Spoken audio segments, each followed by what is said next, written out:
Баршаңызға қайырлы күн достар. Сіздермен бүгін мен Жұлдыз. Сіздерге бүгін универсальный қамырдан жасалынған пирожкилердің рецептімен бөлісетін боламын. Бұның қамырын майғада қуыруға және духовкаға де салуға болады.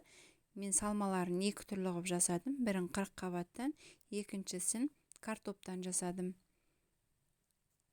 Видеоның соңына дейін тамашалаңыздар, рецептпен бөлісетін боламын. Алдымен салмасын дайындап аламыз. Ұсақтап туралған 40 қабатқа кішкене май құйып, қуырып, жарты шай қасық томат пастасын салып, су құйып, кішкене бұқтырып, жұмсарғанша пісіріп аламыз. Салмасын салқындатып қоямыз. Ал енді қамырын жасайтын боламыз. Ыстық суымызға салқын сүтті құйып, жылы масса жасаймыз. Немесе екеуін де жылытып алсаңыздар болады. Толы шай қасық ашытқы саламыз. Және осының үстіне тұз саламыз. Тағы да жақсылап араластырып, осының үстіне шай қасық қант саламыз. Тағы да жақсылап араластырып, сары майды ерітіп құямыз. Енді осының үстіне електен алдын ала өткізілген менде. Сіздерде міндетті түрде електен өткізіп салыңыздар, қамырдың көтерілуіне әсер етеді. Осылай біртіндеп бөліп отырып салыңыздар, бірден барлығын салуға болмайды. Менде мұнда ұнның грамын видеоның астында описанияда қалдырамын.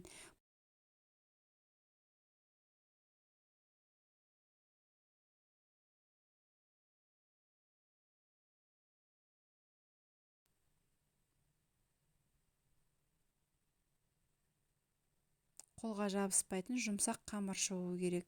Менің каналымда басқа да картоптан жасалған духовка пеште піскен пирожкидің рецепті бар. Каналыма өтіп қарап көрсеңіздер болады. Осындай жұмсақ қамыр қолға жабыспайтын шығады. Қамырымыздың бетін пищевой пленкамен жауып, бетіне орамалмен жауып, 1-1,5 сағатқа жылы жерге қойып қоясыздар. Немесе жылы духовкаңызға салып қойсаңыздар болады. Менде қамыр 1 сағаттың ішінде көтеріліп шықты.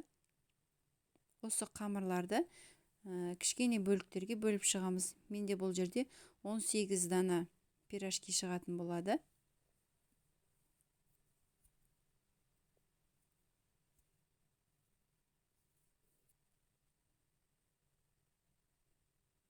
Барлығын осындай кішкене етіп күлшелеп шықтым.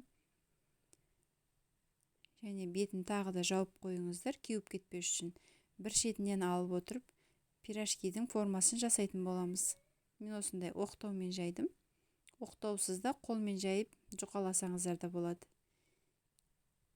Осыған салмасын салып, пирожкидің формасын жасап, духовкамыздың ыдысына тізіп шығамыз жартысын. Ал жартысын мен майға қуырып алдым. Барлық пирожкилерімізді жасап болғаннан кейін духовкамызда 220-230 градуста қыздырып қоямыз.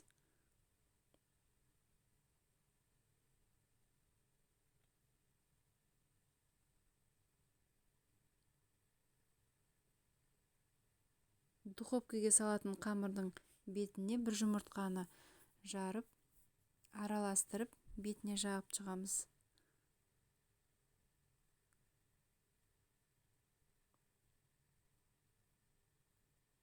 Осы қамырдан 18 дана пирожки шықты. Мен жартысын майға, жартысын духовкаға салып алдым. Пирожкилеріміз дайын, өте жұп-жұмсақ, әдемі болып және дәмді болып шығады. Сіздер де жасап көріңіздер. Барлығыңызға ұнайды деген сенімдемін. Және де менің келесі видеоларымды шығаруын жіберіп алмас үшін менің каналыма тіркелуді ұмытпаңыздар. Сау болыңыздар.